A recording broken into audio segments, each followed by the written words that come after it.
Every time I think I have found the best possible build I will ever see, another one comes along.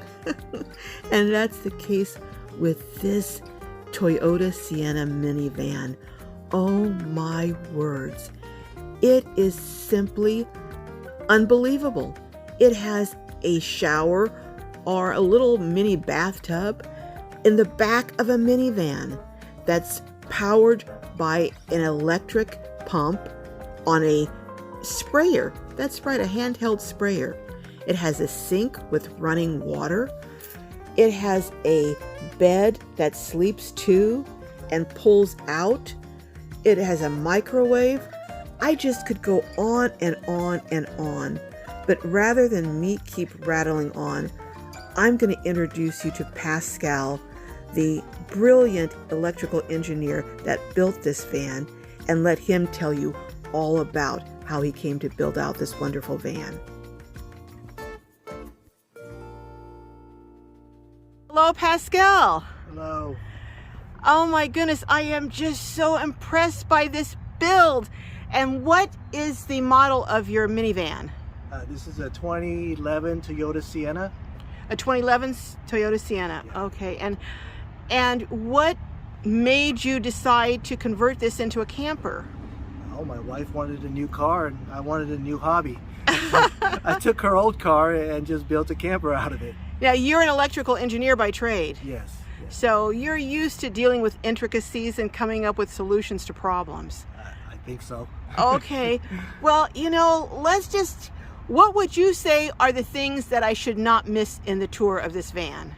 Well, I guess the overall theme around this build that I did was that I wanted to make it a couples camper, and I wanted two people to be able to travel and camp and see the country on a lot less gas than a bigger form factor would have. Right. So I'm trying to squeeze in as much as I can, make it as comfortable as possible, but at the same time be as small as possible. Now, what kind of bed and what did you use for the components on this bed? Okay, so basically I started off with an old futon that somebody was throwing out, and I took the parts from the futon to make the bed foldable. And I try to reuse as much stuff as I can and try to not pay for so much stuff. So a lot of the stuff I have in this build I got free off Craigslist, and I just cut it up and used it to whatever I need. But this is made from a futon and an old IKEA bed. But basically, it's got this. Let me pull it out and show you.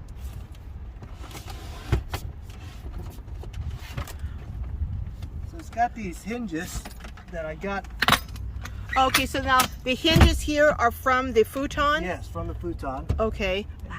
And it just clicks down like that. Now this is a twin size mattress, so that's how big it is. It's a twin size mattress, and I have this little wing right here.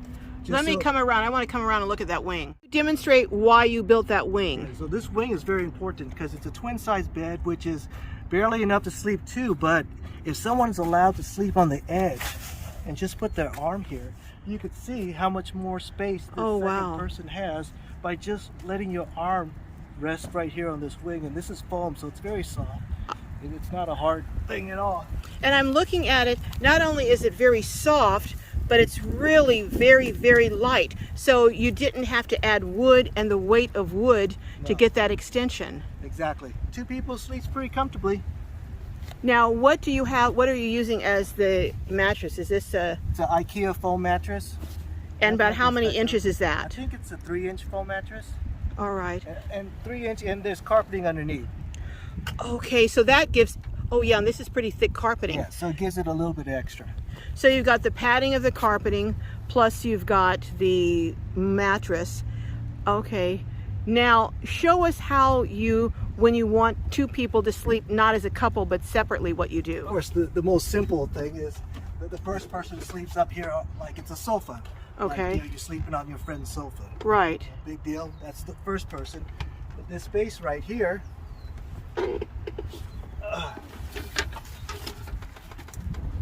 Now, what is that? This is a blow-up mattress but it's a little bit thicker than a normal camping, so it's not really for backpacking. What's the name of it? This is Extreme Muss, and you got that from Amazon, and you just pump it up? Yeah, you just pump it up, and it also has a little hand pump thing here. You can step on that. Oh, okay. If you want to top it off or something like that. Okay. And then you just throw that. Okay. So if two guys are going out camping, or you said your kids don't necessarily want to sleep with you, so if one of them comes camping with you, you just throw that on the floor there, pump it up. Yep. And you've got this little pump here. You know. Oh, there you go. Okay. And then you Yeah. pump it up. And you've got it pumped up. Wow. So you can sleep two together, or you can sleep two separately. Exactly. And I'm looking at this floor down here. So now, what kind of floor is this? This is just a hardwood floor, and I got it off Craigslist, I think. You know, somebody's scrap hardwood floor that they were giving out. So basically everything in here is almost reused for a different purpose. Yeah, I try to as much as I can. This is an old student desk that somebody threw out that I just cut up as my countertop. Oh my And gosh. the wood, yeah, that's all scrap wood that somebody threw out. What about this cabinet over here? Is that scrap wood too? Yeah, that's scrap Oh plywood. my gosh. Well, while we're looking at that, what is that cabinet? So I built this inside the little reservoir that I don't know, the window has. Okay. And I just made a pantry out of it, with my food and stuff like that. And you can fit surprisingly a very significant amount of stuff in here, just in that little area. But this way, it doesn't take up any extra space. It just sits elevated. There's nothing that holds it up except for the seatbelt bolt. Now, you were telling me, and I thought this was really brilliant, that you wanted everything up off the floor. Can you explain that? Yes, so everything right here, I want it to be able to slide in and out very easily. You can see how much room I have here. Right. So what I didn't want was just a big bed, and once the bed is open, you can't do anything except sleep. So I wanted to be able to have the inside functional even while the bed is down, because when it opens up, there's still enough room. And I made it to myself, so I wear size 11 shoes. So the bed will come up to about right here, so that oh my goodness, Mr. size 11 shoes will fit. So you made the bed exactly so when it's down, yes, you can fit your feet there and slide back and forth. Let's see that. I'm going to put you to the test here. You're right. Size 11 feet will fit inside and out. Oh my goodness. So I can slide in and out. This is just one of the few things that you showed me that was built exactly, specifically to what you were going to have in that spot. Yes. And we'll go over that some more. But this is just some of the engineering brain on display, I guess, here. Now, let's look at the kitchen, because this, again, this drawer that pulls out for your kitchen is one of those things that you explained again that you made exactly to fit certain things. So let's look at your kitchen in the back here. So explain your sink setup back here in the kitchen. Okay, so this is my kitchen and bath sink. It works as both the kitchen and the bath sink. And I built this station around it. You can see there's a little So you have a medicine cabinet? too. I made out of a little wood box. But this is just a plastic tub that you get on Amazon with a drainage hole. And from the drainage, I did this plumbing routing, and it goes down and it dumps out to underneath the car. Okay, so it drains out directly out onto the ground. Onto the ground, okay. Yes. So it's just for you to wash your hands or brush your teeth or something like that. Now, what about the pump? What kind of pump and how do you have that set up? So this is just a water dispenser. It looks like a faucet, but it's not. It's just a water dispenser that you use on a Sparkletts bottle or something. And I just fit it to a tube, and my water comes from this tank right here. It's empty right now, but you can hear the pump going. Yes. And that, I presume that's probably USB? Yes, USB rechargeable. It's not the only cool thing about your kitchen in a minivan. Let's see that drawer you got that's set up. Okay, so this drawer, I wanted to make it as flat as possible because I didn't want to give up any headroom. So Right. I wanted to make it super compact, and I was able to squeeze surprisingly a lot of stuff in here. So you can see it comes out pretty good. It's got double burners because you kind of need double burners. So everything I made around my kitchen supplies. So explain that. When you say everything you made around your kitchen all supplies. Dividers, basically, I started on this end. I put down my pan and I built a divider around that pan and cut a notch to fit that pan. So you have a notch so the handle on the pan will fit. Exactly. Oh my goodness. I put down my plates, and then I built the dividers around the plates so that it would fit the plates. So everything is made, you know, very You were specific. saying even the chopsticks, a certain size chopsticks. Yeah, you can see the chopsticks. You know, if you get too much bigger, it won't fit my slot anymore.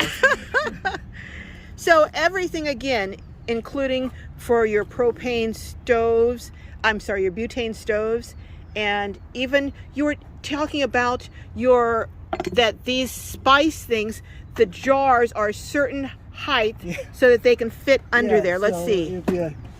So if you slide it in, you'll see, you know, it won't fit your spices if they're much bigger than that. If they're taller than that. Yes. Now, can you show us the other thing, how this can also be used as a table? Because there's two ways that you were showing me that you can leverage this so that it will stay up and won't fall down. Sure. Okay. One, it just leans up against the bed right there. So from there, it's actually pretty sturdy, and you could cook like that. So I'm going to try it out. So yeah, it is. It is very sturdy. So it's just leveraged against the end of the bed there. Exactly. It's just wedged there.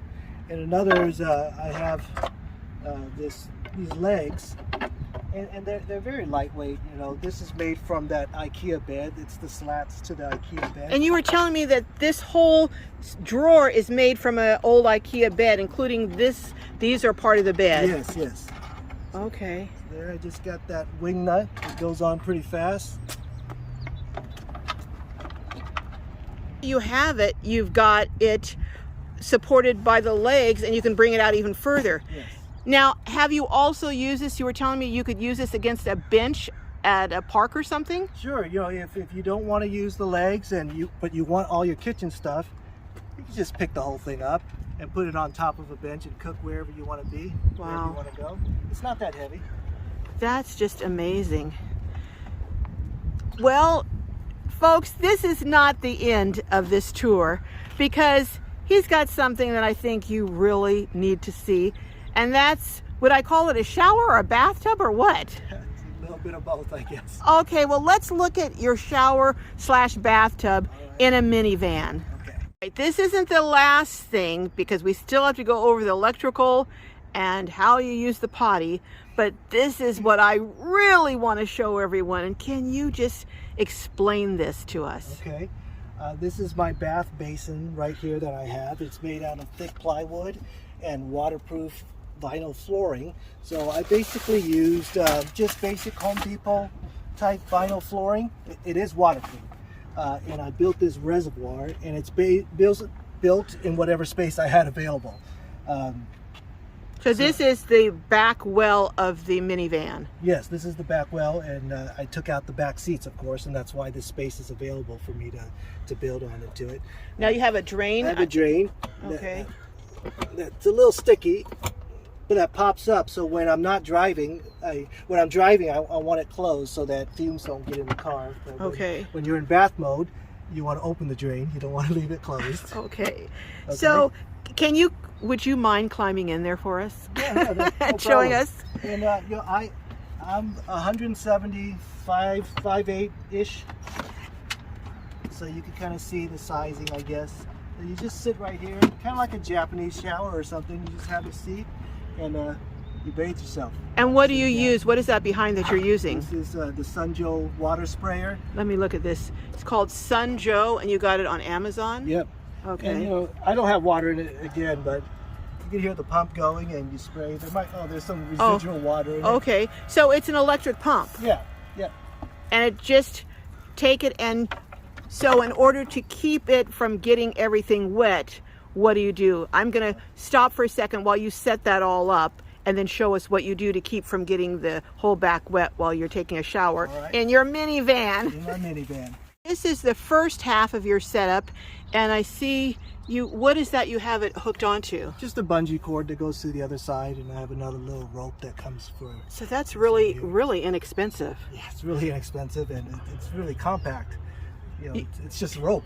So you can just fold it up. So you know what? We're going to come back in a second, and you're going to show us the rest of it. And I'm going to show it when it's completely enclosed, and then I'll show it from the back side so everyone can see how it really does secure it and keep the water from splashing around. Okay, so now what did you do in the back to cover that? I just Velcroed it. There's a Velcro strip, so you just Velcro it. Stays nice and secure. And then on the side over there, you did the same thing? Same thing, just some Velcro. I have to go a little bit under because now I need to expose this. I can't cover up my water source. Okay, and then what you do is you just close the curtain there. Yep. Oh my goodness. And you have a shower inside. Oh, wow. Yep. And it's very well contained. It will not leak. This is very, very cool. Yep. So those of you who are looking to how to build a shower in your minivan. Now, did you drilled a hole in the back part? No, I used the hole that was there. There's a hole that was covered up with this rubber stopper. So I just took out the rubber stopper and exposed the hole. So you didn't even have to drill anything? No drilling. And what year Sienna is this again? 2011. So anyone who has a 2011 Sienna, you have a hole back there, you can make a shower.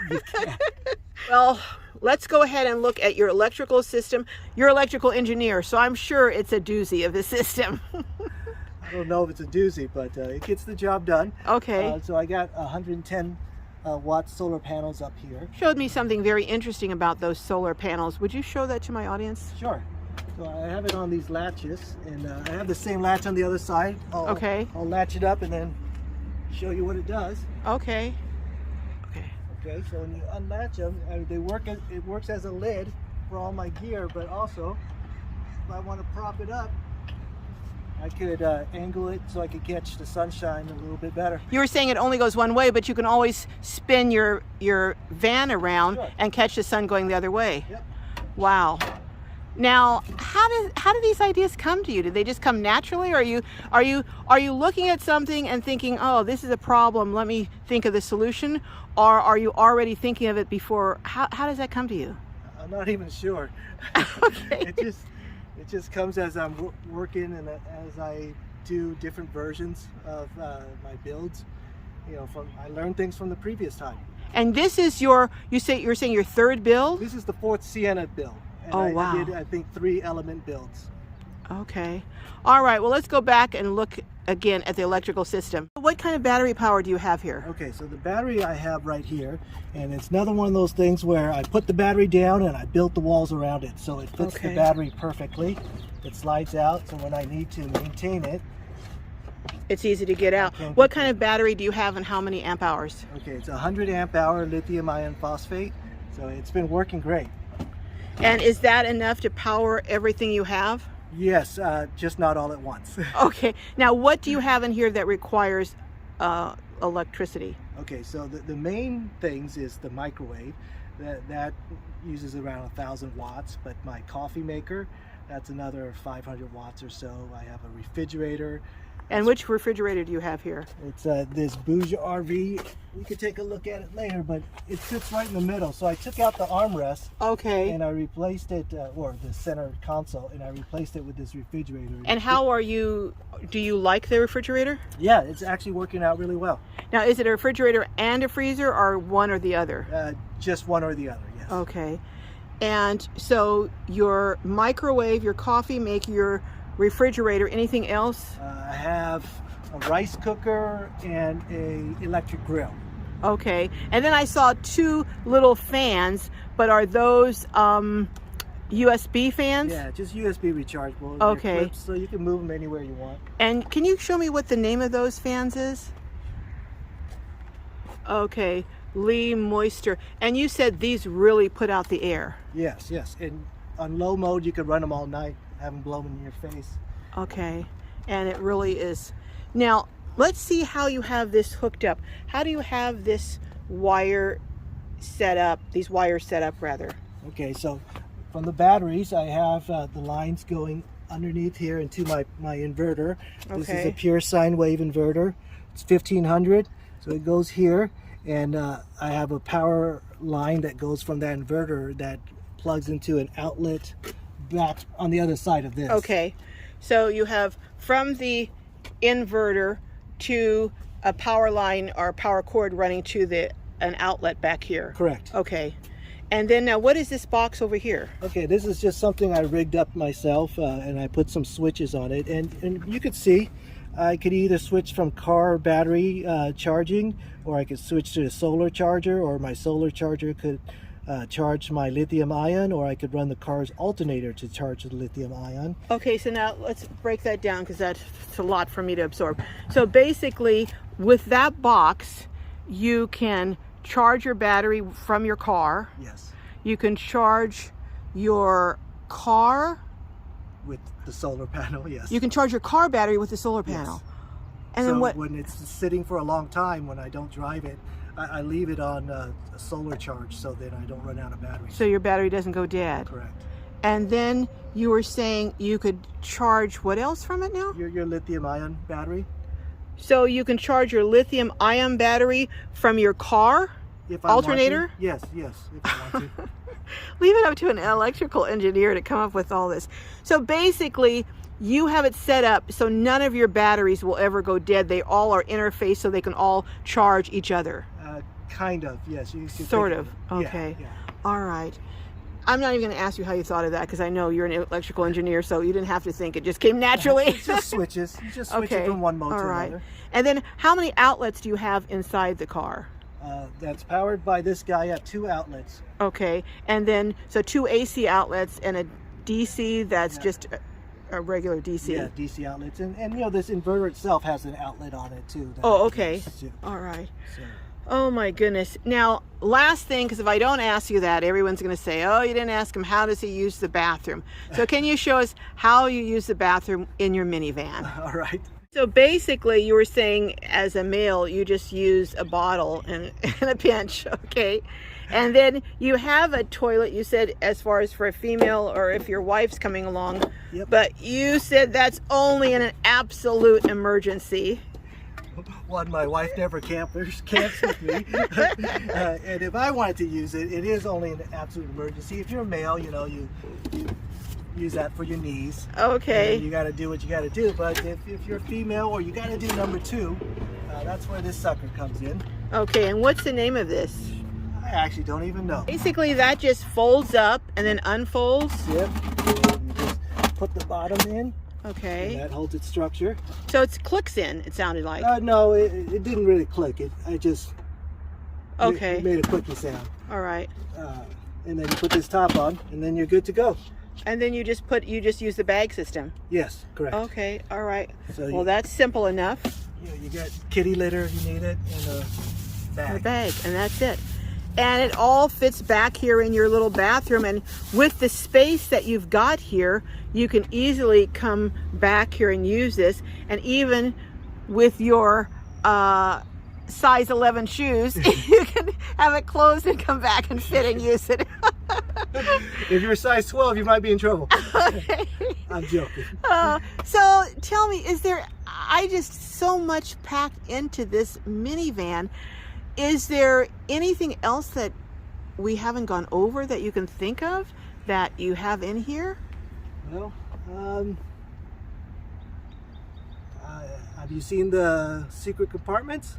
What secret compartment? Oh, okay, let's see the secret compartment. Okay, the secret compartment coming up. All right, so because I had to elevate the floors to level it out, I brought it up, but there's wasted space underneath here, so I didn't want to waste the space, so I just turned it all into secret storage. So, oh my goodness! You know, you can see, you can store a lot of gear. Yeah, you got a in lot. here Still. For me, I'd store a lot of cooking stuff. Yeah. So our clothes. Yeah, there's that one, and actually I have another little one right here for more stuff. Now, where do you store your clothes? That's a good question. I'm mainly a weekend camper. I'm not a full-time liver. Okay. But my clothes, for the most part, go in here. On your backpack. Yes. But if someone was using this as a living, you've got drawer there. Yes, this is the main clothes drawer. Okay. And then you've got the two. Then I also got, some, storage space in here if they want to put some clothes underneath here. Oh my too. goodness. So you've got all kinds of storage space in here. Yeah. That's not apparent, but is there. Yep, it's there. And, for dirty laundry, I store it right here. So Now, what is that? This is just a dorm hamper, that's made to hang on a door, but I hung it on the back seat of the car, and it actually worked out really well. Just some clips. And just clip it to the seat. Yep, and your dirty clothes, it goes in there. Oh my goodness. Pascal, you have thought of everything in here. Well, let me ask you this. I know everyone's going to be asking you, do you build vans for other people? No. No, okay. Just for myself. All right. Okay. Shucks. I know a lot of people would want you to do something for them. Well, thank you so much.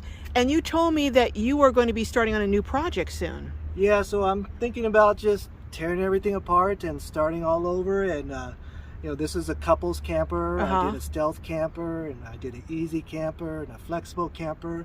So my next one, I'm thinking of doing a full-time living camper. So, this one I have a lot of, little things where I fold and put away, and just like the bed. But when I do a full-time living camper, it's not going to be like that. Everything will just be out and stay out. You won't fold it and put it away. Exactly. So that'd be the philosophy with the new one. Well, I'm looking forward to that. Can I get first dibs on doing a tour of it? Yes. Sure. Okay. All right. And what is your channel? You have a YouTube channel. What's the name of your channel? It's called Tiny Campers. Tiny Campers. All right. Well, go over and check out Tiny Campers and Pascal's YouTube, and stay tuned because he's going to have lots more content coming up with, as you can see, all these brilliant ideas. Oh my goodness. I'm going to steal some of these. Thank you, Pascal, and we'll see you down the road on your next build. All right. We'll see you.